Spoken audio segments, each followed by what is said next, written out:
Okay, the last award of the evening will be presented by Dr. Alan Spiegel, the Marilyn and Stanley Katz Dean of the Albert Einstein College of Medicine and Vice President for Medical Affairs of Yeshiva University. He's also a trustee at the New York Academy of Medicine, and he'll be presenting the Academy Medal for Distinguished Contributions in Biomedical Science to Dr. Joan A Steitz.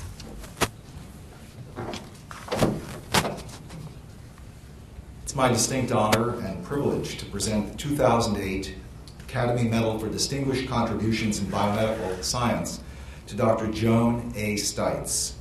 Dr. Steitz is the Sterling Professor of Molecular Biophysics and Biochemistry at Yale and an investigator of the Howard Hughes Medical Institute. She is internationally recognized for her groundbreaking research on RNA, in particular her discovery of small nuclear ribonucleoproteins. Dr. Steitz has had many accomplishments in her brilliant career, and one can get just a reflection of several of these with the recognition that the small number of human genes, once the human genome sequence was done, only roughly twice that of the number of genes of a fruit fly. How do we then get the kind of complexity that we heard in Dr. Akil's presentation? Dr. Steitz's work really sheds important light on this. Her discoveries relating to splicing of genes, the multiplicity of the information content, also from so-called non-coding RNAs. Dr. Steitz has always been a curious person, fascinated by science. She majored in chemistry as an undergraduate at Antioch College, very much enjoyed science courses, so much so that she then was an assistant to some senior scientists in labs at MIT, and there befriended by Jim Watson, Nobel laureate, co-discoverer of the DNA double helix.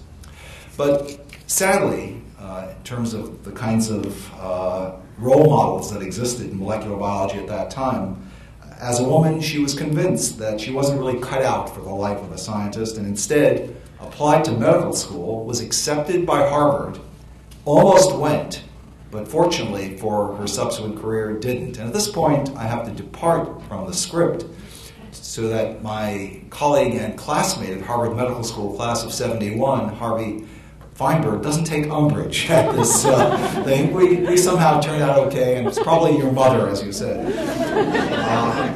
But to come back to Dr. Steitz, she took a job in another lab at the University of Minnesota, met a wonderful cell biologist, Joseph Gall, and by the end of that summer, so excited by her experience, she abandoned the plans for medical school, instead entered as the sole woman, again, in a class of 10, to begin graduate studies in Harvard's new program in biochemistry and molecular biology. There, she again found herself under the supervision of Dr. Watson, and his mentorship and encouragement is an important factor in her career. 1970, she took her first job at Yale and has not been peripatetic. She continues there to this day. And Joan Steitz, this curiosity fueled her entry into science at a time when women researchers were merely tolerated. Her contribution to research on small RNA ribonucleoproteins has catapulted the field of biomedical research not only into new territories, indeed into an expanding universe, as in the title of an important review from the Cold Spring Harbor Symposia in 2006, The Expanding Universe of Non-Coding RNAs, in which she was the senior author.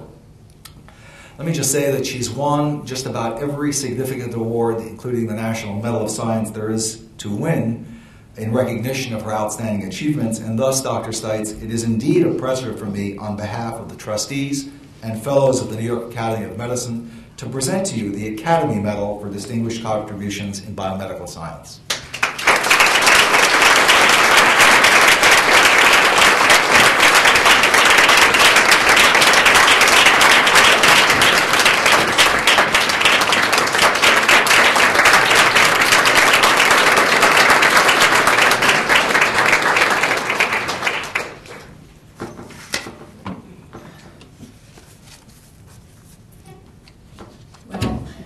Truly a wonderful honor to be here and to join in this fabulous celebration.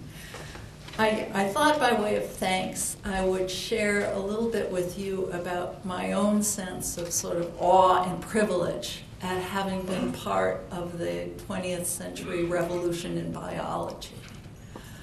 It, of course, started in 1953 when Watson and Crick, based on the data supplied by Rosalind Franklin, proposed this beautiful structure of the double-stranded DNA.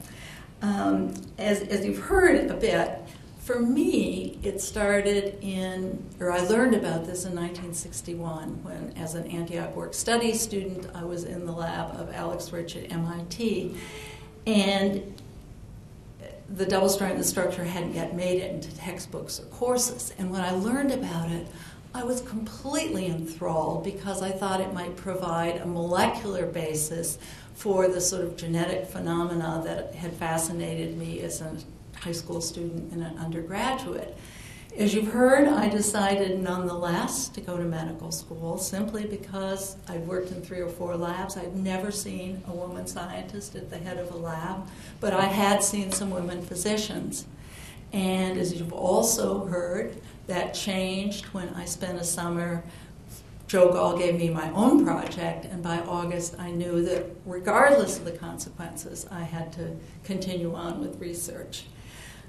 When I got to Jim Watson's lab, let me put this in perspective, the field of molecular biology was very small, it was very eclectic, it was very focused on the principle that if you didn't study simple systems like bacteria and their viruses, it was hopeless that you would ever learn anything about how life really worked.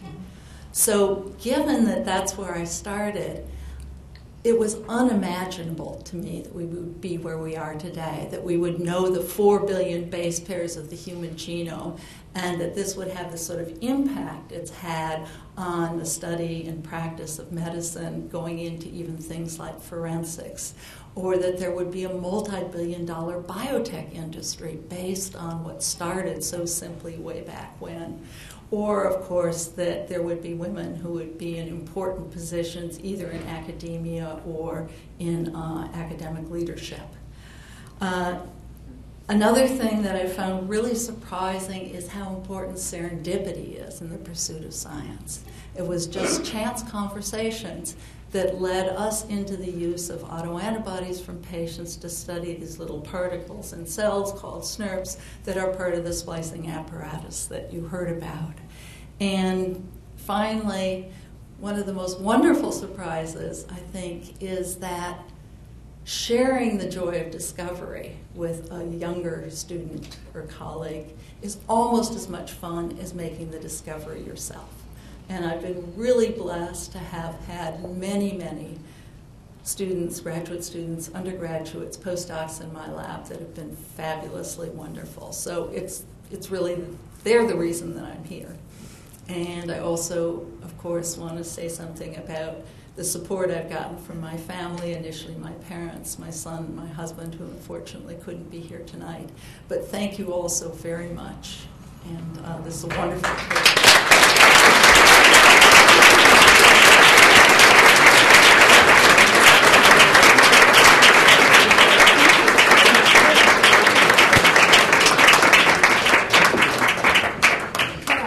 I think we should have one last round of applause for all of our distinguished awardees.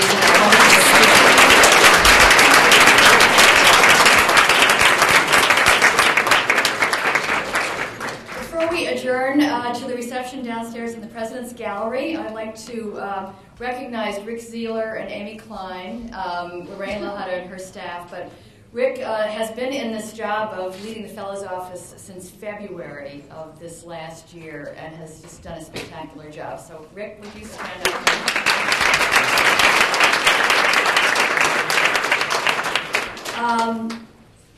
Before I let you adjourn, I want to remind you to mark your calendars for April 30th, the Academy Gala, April 30th, 2009. We hope to see you there. We hope to see you a lot more often up here. It's an exciting time for us, exciting people, and a wonderful evening. Thank you very, very much for coming, and please join us downstairs for a reception in the President's Gallery.